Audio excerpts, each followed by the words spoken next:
নিজেদের ক্ষেপণাস্ত্র ও প্রতিরক্ষা সক্ষমতা নিয়ে দর কষাকষি করবে না ইরান। ইসরায়েলের কাছে $667 কোটি অস্ত্র বিক্রি করছে যুক্তরাষ্ট্র।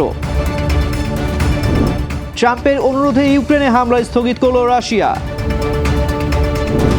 ভয়াবহ আর্থিক সংকটের মুখে জাতিসংঘ, সতর্ক করলেন মহাসচিব। 30 লাখ অ্যাপস্টাইন ফাইল প্রকাশ, ট্রাম্প, মাস্ক ও অ্যান্ড্রু সহ রাঘব বোয়ালদের নাম। স্বাগত জানাচ্ছি বাংলাদেশ প্রতিদিনের বিশ্ব সংবাদে। সাথে আছি আমি তানজির রহমান। এতক্ষণ শুনছিলেন সংবাদ শিরোনাম, এবারে বিস্তারিত জানাবো।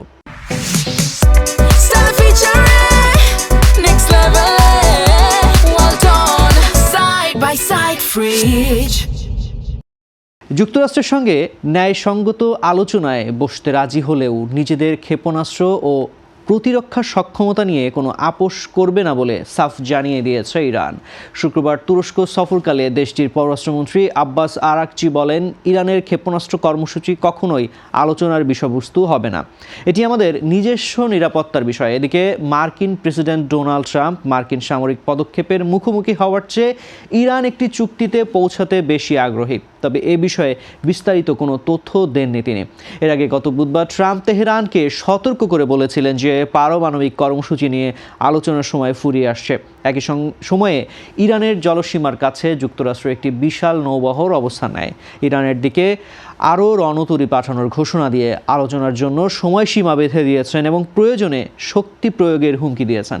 মার্কিন সংবাদ মাধ্যম এক্সিওসের দাবি, ওয়াশিংটন ইরানের ক্ষেপণাস্ত্রের পাল্লা কমানো ও ইউরেনিয়াম মজুতে শূন্যে নামানোর শর্ত দিচ্ছে। তবে বিশ্লেষকরা মনে করছেন, বর্তমান পরিস্থিতিতে এমন চুক্তিতে আসা প্রায় অসম্ভব, কারণ ক্ষেপণাস্ত্রই ইরানের মূল প্রতিরক্ষা শক্তি।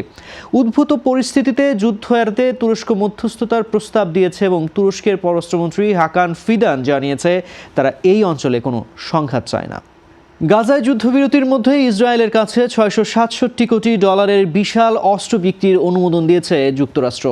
শুক্রবার মার্কিন স্টেট ডিপার্টমেন্ট জানিয়েছে, এই চুক্তির আওতায় ইসরায়েল $380 কোটি 30টি অ্যাপাচি অ্যাটাক হেলিকপ্টার এবং $198 কোটি পদাতিক বাহিনীর যুদ্ধযান কিনতে পারবে। ফিলিস্তিনিদের উপর হামলায় ইসরায়েলি বাহিনী ব্যাপকভাবে এই হেলিকপ্টার ব্যবহার করে থাকে, যেখানে 2023 সাল থেকে এখন পর্যন্ত 71,000-এর বেশি মানুষ নিহত হয়েছেন। যুক্তরাষ্ট্র দাবি করেছে, ইসরায়েলের আত্মরক্ষা সক্ষমতা শক্তিশালী রাখা তাদের জাতীয় স্বার্থের জন্য অপরিহার্য। অন্যদিকে সৌদি আরবের কাছেও $900 কোটি প্যাট্রিয়টস মিসাইল বিক্রির অনুমোদন দিয়েছে ওয়াশিংটন। ইরানের সঙ্গে উত্তেজনার প্রেক্ষাপটে এই পদক্ষেপ নেওয়া হলেও সৌদি আরব স্পষ্ট করেছে তারা ইরানের বিরুদ্ধে তাদের ভূখণ্ড বা আকাশপথ ব্যবহার করতে দেবে না। মানবাধিকার গোষ্ঠীগুলো এই অস্ত্র বিক্রির তীব্র সমালোচনা করে বলেছে, এটি গাজায় চলমান হত্যাযজ্ঞকে আরও ত্বরান্বিত করবে। বর্তমানে একটি ভঙ্গুর যুদ্ধবিরতি চললেও ইসরায়েলি হামলায় গত কয়েক মাসে আরও প্রায় 500 ফিলিস্তিনি প্রাণ হারিয়েছেন। মার্কিন প্রেসিডেন্ট ডোনাল্ড ট্রাম্পের অনুরোধে সাড়া দিয়ে ইউক্রেনে ড্রোন ও ক্ষেপণাস্ত্র হামলা সাময়িকভাবে স্থগিত করেছে রাশিয়া। ক্রেমলিন মুখপাত্র দিমিত্রি পেসকভ জানিয়েছেন, 1 ফেব্রুয়ারি পর্যন্ত এই বিরতি কার্যকর থাকবে, যা আলোচনার জন্য উপযুক্ত পরিবেশ তৈরিতে সহায়ক হবে বলে তারা আশাবাদী। এর আগে হোয়াইট হাউসে ট্রাম্প জানান, তীব্র শীতের কারণে তিনি ব্যক্তিগতভাবে পুতিনকে কিয়েভ সহ বড় শহরগুলোতে হামলা বন্ধের আহ্বান জানালে পুতিন তাতে রাজি হন।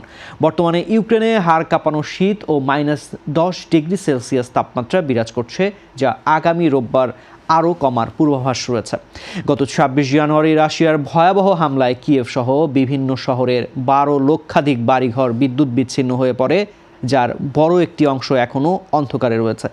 ইউক্রেনীয় এমপি অ্যালেক্সেই গোনচারেঙ্কো দাবি করেছেন, বিদ্যুৎ খাতে হামলা বন্ধের বিষয়ে দুই দেশের মধ্যে একটি গোপন সমঝোতা হয়েছে। 2022 সালের ফেব্রুয়ারিতে শুরু হওয়া এই যুদ্ধ থামানোর লক্ষ্যে ট্রাম্পের এই উদ্যোগকে একটি ইতিবাচক পদক্ষেপ হিসেবে দেখছেন বিশ্লেষকরা। সদস্য দেশগুলোর বকেয়া পরিশোধ না করা এবং আর্থিক নিয়মের জটিলতায় জাতিসংঘ আসন্ন আর্থিক ধসের মুখে পড়েছে বলে সতর্ক করেছেন মহাসচিব অ্যান্তোনিও গুতেরেস। সদস্য দেশগুলোকে পাঠানো এক চিঠিতে তিনি জানিয়েছেন, আগামী জুলাই মাসের মধ্যেই সংস্থাটির নগদ অর্থ ফুরিয়ে যেতে পারে। পরিস্থিতি মোকাবেলায় তিনি জরুরি ভিত্তিতে বকেয়া পরিশোধ এবং আর্থিক নিয়ম সংস্কারের আহ্বান জানিয়েছেন। বর্তমানে জাতিসংঘের মোট বাজেটের 22% যুক্তরাষ্ট্র এবং 20% চীন বহন করে, কিন্তু মার্কিন প্রেসিডেন্ট ডোনাল্ড ট্রাম্প বহুপাক্ষিক সংস্থাগুলোর তহবিল কমানোর ঘোষণা দেওয়ায় সংকট আরও ঘনীভূত হয়েছে। গুতেরেস জানান 2025 সাল থেকে বকেয়া পাওনার পরিমাণ দাঁড়িয়েছে রেকর্ড $1.57 বিলিয়ন। এর মধ্যে 193টি সদস্য রাষ্ট্রের মধ্যে মাত্র 36টি দেশ 2026 সালে চাঁদা পুনঃ পরিশোধ করেছে।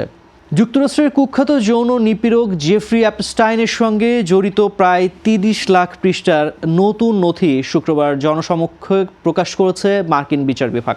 এসব নথিতে বর্তমান মার্কিন প্রেসিডেন্ট ডোনাল্ড ট্রাম্প, প্রযুক্তি বিলিয়নার ইলন মাস্ক এবং ব্রিটেনের প্রিন্স অ্যান্ড্রু সহ বিশ্বের বহু ক্ষমতাধর ব্যক্তির নাম ও সংশ্লিষ্টতা উঠে এসেছে।